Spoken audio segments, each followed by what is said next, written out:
Assalamualaikum warahmatullahi wabarakatuh. Jumpa lagi anak-anak. Kali ini kita akan membahas tematik tema 5, subtema 1, muatan IPS.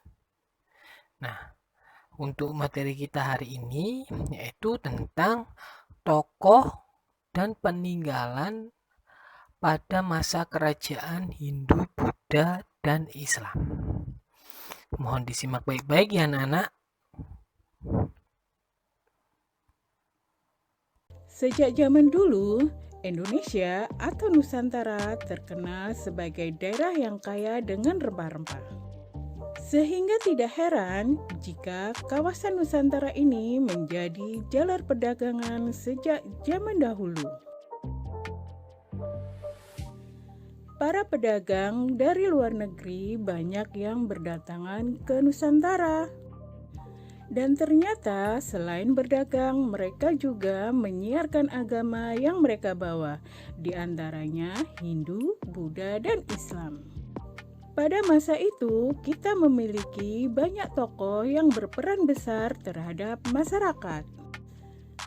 Nah anak-anak, di video kali ini kita akan belajar tentang tokoh dan peninggalan pada masa kerajaan Hindu, Buddha, dan Islam. Ayo, siapkan dan buka buku kalian ya.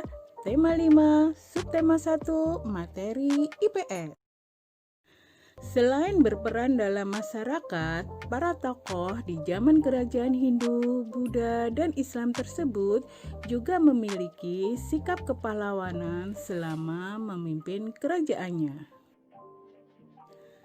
Kerajaan-kerajaan tersebut memiliki peninggalan-peninggalan berupa candi, arca, ataupun tempat ibadah. Berikut beberapa tokoh beserta peninggalan kerajaan Hindu, Buddha, Islam, dan sikap kepahlawanannya. 1. Raja Mulawarman dari Kerajaan Kutai. Raja Mulawarman adalah seorang pemeluk agama Hindu yang terkenal baik budinya. Raja Mulawarman pernah menyediakan 20.000 sapi untuk kaum Brahmana. Salah satu peninggalan kerajaan Kutai adalah Prasasti Mulawarman. Prasasti ini berupa yupa atau tiang batu yang memiliki ukiran tulisan yang menceritakan sesuatu hal. Sikap kepahlawanan pada Raja Mulawarman antara lain: 1. Raja yang adil dan bijaksana. 2. Taat menjalankan ajaran agama. 3. Dikenal raja yang dermawan. 2. Raja Kertanegara dari Kerajaan Singasari. Raja Kertanegara adalah raja pemeluk agama Hindu yang berhasil menaklukkan seluruh wilayah Nusantara. Peninggalan Raja Kertanegara antara lain beberapa candi dan sebuah arca yang disebut Arca Dwarapala. Sikap kepahlawanan Raja Kertanegara antara lain: 1. Pantang menyerah dalam upaya menyatukan Nusantara. 2. Berani dan tegas menolak tunduk kepada bangsa Mongol. Ketiga adalah Raden Patah dari Kerajaan Demak. Raden Patah adalah raja pemeluk agama Islam yang menjadi penguasa pertama di Kerajaan Demak. Salah satu peninggalan Kerajaan Demak yang sampai saat ini masih bisa kita gunakan adalah Masjid Demak. Sikap kepahlawanan Raden Patah antara lain: 1. Menghormati kebebasan. 2. Berani melawan penjajah. Nah anak-anak, sekarang kita belajar perjuangan tokoh kerajaan Hindu dan Buddha. 1. Raja Mulawarman dari Kerajaan Kutai di Kalimantan Timur. Kerajaan Kutai dinyatakan sebagai kerajaan dengan pengaruh Hindu tertua di Nusantara. Dan Raja Mulawarman dianggap sebagai raja terbesar di Kerajaan Kutai. Raja Mulawarman dikenal sebagai raja yang berbudi baik dan dermawan. Masyarakatnya hidup makmur dan sejahtera di masa kepemimpinannya. Salah satu peninggalannya berupa yupa atau prasasti. Yupa ini menceritakan kebesaran dan kebaikan hati Raja Mulawarman. 2. Raja Purnawarman dari Kerajaan Tarumanegara di Jawa Barat. Salah satu peninggalan Raja Purnawarman adalah prasasti. Prasasti-prasasti ini menceritakan upaya Raja Purnawarman dalam mensejahterakan rakyatnya, antara lain membangun irigasi, meningkatkan pelayaran dan perdagangan, serta menghindari banjir. Upaya Raja Purnawarman dalam mengatasi banjir antara lain pada tahun 410 Masehi mengeruk dan memperkuat tanggul Sungai Gangga. Pada tahun 412 memperkuat tanggul Sungai Cupu.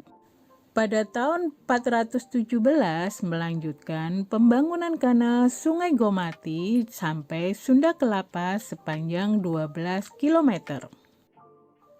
Dan pada tahun 419 memperbaiki alur dan memperdalam Sungai Citarum yang mengalir sepanjang 300 km dari Bandung hingga Karawang.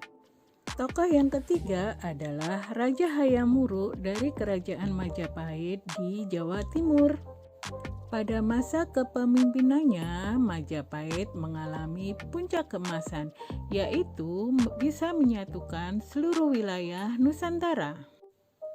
Upaya yang dilakukan Raja Hayam Wuruk untuk mensejahterakan rakyatnya adalah dengan meningkatkan pertanian dan irigasi.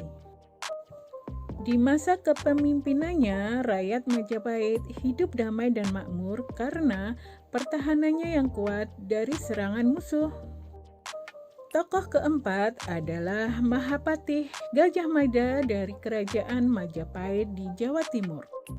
Mahapatih Gajah Mada dikenal sebagai seorang Mahapatih yang gagah berani menaklukkan wilayah lain untuk mempersatukan Nusantara. Bersama dengan Raja Hayam Wuruk, Mahapatih Gajah Mada menjaga keamanan Kerajaan Majapahit dari serangan musuh. Mahapatih Gajah Mada pernah bersumpah bahwa akan mempersatukan Nusantara, yang kemudian sumpahnya itu dikenal dengan Sumpah Palapa. Tokoh yang kelima adalah Raja Bala Putradewa dari Kerajaan Sriwijaya di Sumatera Selatan. Pada masa pemerintahannya, Raja Bala Putradewa berhasil membawa Kerajaan Sriwijaya mencapai kejayaannya, yang membuat Kerajaan Sriwijaya dikenal sebagai kerajaan maritim yang kuat dan menjadi pusat perdagangan di Asia Tenggara. Selain itu, juga membuat Kerajaan Sriwijaya dikenal sebagai pusat pendidikan dan penyebaran agama Buddha. Nah, anak-anak, kita sudah sampai di akhir pelajaran.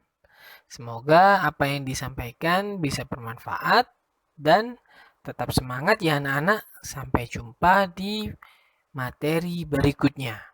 Wassalamualaikum warahmatullahi wabarakatuh.